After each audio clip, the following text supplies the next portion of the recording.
So what we did so far is we created a main menu that is functional. We created a game master that does not destroy when we go to our next level. Um, what we want to do now is we need some sort of character. Now, my game is called The Adventure of Cano, so my main character is actually a pop can. So I'm going to pause this video and I'm going to open up Maya so that we can start the modeling process. Now at first, many people when they see Maya, they're a little bit overwhelmed. The good news is a lot of the movement controls for rotating and stuff is a lot like Unity. So what we're going to do here is we're going to make sure that first we're looking at the same default view. So up at the top here under Workspace, make sure to click on Maya Standard. So now we're looking at the standard Maya view. And we're going to go ahead and model and rig our can. We're going to model, unwrap, and rig our pop can. So let's start off by creating a cylinder. So polygon primitives under create here, and then just the cylinder object. And you can see right off the bat we have the basic shape of a can. Now what we want to do is move our can so that it's above this line. So we're going to press the W key. And what you might have noticed is that it also highlighted this button here. So I'm going to click the green arrow and I'm going to move it above the line. And what we're going to do is we want to give our can a sort of a little lip on the top and the bottom. So let's talk a little bit about how we can navigate our scene. If you hold spacebar over any view, you can see this is the front view, the top, the perspective, and the side view. You can actually zoom in on just that view. And I'm just pressing the spacebar on that view. What I like to do is work inside of this perspective view. Now, let's go ahead and hit spacebar here, and let's talk about how we navigate. If you hold the Alt key down and you left click, you can rotate around, right? If you scroll your wheel in, you can zoom in and out. And if you want to pan your view, you just click the wheel in. Oops, click the wheel. Oops, sorry. If you hold Alt and click the wheel in, you can pan. So this kind of helps. So zooming in and out with my wheel, Alt and clicking. So pause the video and practice that for a minute. Now, what you can do is you can also move this can in 3D space. You can rotate this can, right? And that hotkey is E and W is to move. And I can also scale this up. So I'm going to hit R and you can see I can scale this up. So I'm not going to do a lot of scaling right now. I just want to make sure that I can kind of edit this can so I can make a lip. So I'm going to right click on this and I'm going to go to face mode. And what I want to do is rotate so I'm looking at the top. And I'm going to hold the shift key down and I'm just going to click and select all of these different faces. And the way that I know they're highlighted is they turn brown. Make sure that you rotate around your can, or if you press 4, no other face. Now 4 goes into shaded mode, right? No other face is selected. So I'm going to hit 5 to bring back my shaded. This is actually my shaded mode. This is my wireframe view, so 4 and 5. It's also these keys right here. And then this will be my texture, but we don't have a texture yet. So with those selected, I'm going to hit W or select my move tool from here. And I'm going to hold my shift key and I'm just going to click on this green arrow. So notice, I'll zoom in a little bit here so you can see that. This green arrow, if I move it up and down, it'll actually grab all those faces. But if I hold shift while moving it up, you'll see that it created an extrusion of that face. So I'm going to hold shift again and I'm going to extrude twice.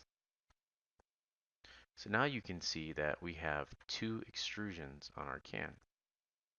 The next thing I want to do is, and these are faces, the face mode, is I want to grab that line, which is called an edge, in between these 2 faces, and I want to bring it out so it looks like a lip. So out here in the gray area, I'm going to hold the right mouse button down. I'm going to go up to edge, and you can see it removed those faces. And now I can select the individual edges in my scene. I'm going to double click this edge here. So just click it twice. Hit 4 to make sure that you have that edge that's selected all the way around. And then I'm going to select my scale tool or by hitting R, and I'm going to rotate. Do you see that blue little cube here? Watch what happens when I left click on it and I move my mouse to the right. It scales it out. If I move it to the left, it brings it in. So do your best to just kind of eyeball that lip to make kind of a lip like that. And this is going to take some practice. So it's going to be a little frustrating at first, but don't worry too much about that. So what I want to do is I want to create a lip on the bottom of my can too, but I'm going to hit spacebar here. I want it to all be above that line. So I need to move this up a little bit above the line. So I'm going to click outside of here and I'm going to hold my right mouse button down and I'm going to not release it and go to object mode. So now see how it turned green? That allowed it to be a single object, so no edges, no faces. And I'm going to scroll my wheel in a little bit, hit W, and just kind of move it up a little bit. Now, if you want to, if you're one of these people who needs, which I totally respect, to have a sort of a value there, if you click over here to the attribute editor, right? There's the attribute editor, there's the channel box, and then this is the modeling toolkit, which we'll get to later. We can actually adjust the different attributes. So a hotkey is if you hit Control and A, you can see we now get our channel box layer editor. So I'm just gonna bring this over to the side here so you can see it's docked. Or I can actually dock it next to these guys, right? So let's go ahead and hit Control A just so you can see that. I'm gonna actually click on my this arrow here to kind of let's see if we can bring that out a little bit. Or if we go up to Maya Classic View, it automatically defaults to my channel box, modeling, and attribute editor. So maybe that's what we should do. So go ahead and go to Maya Classic View. And what I'm doing here is I'm going to move it above that line, roughly 1 unit, 1.5 units. Let's do that. 1.3. And I'm going to look at the bottom of my can here, and I'm going to go to face mode, and I'm going to go ahead and select each one of them.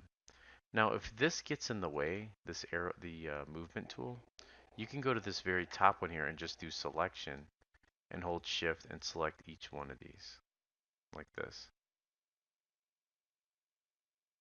So I'm going to hit spacebar so I can kind of look at that a little bit better. I'm just holding Alt to left click and rotate. Then I'm going to hit the 4 key to make sure that I have all of those faces selected and no other faces, because sometimes you could select another face like that.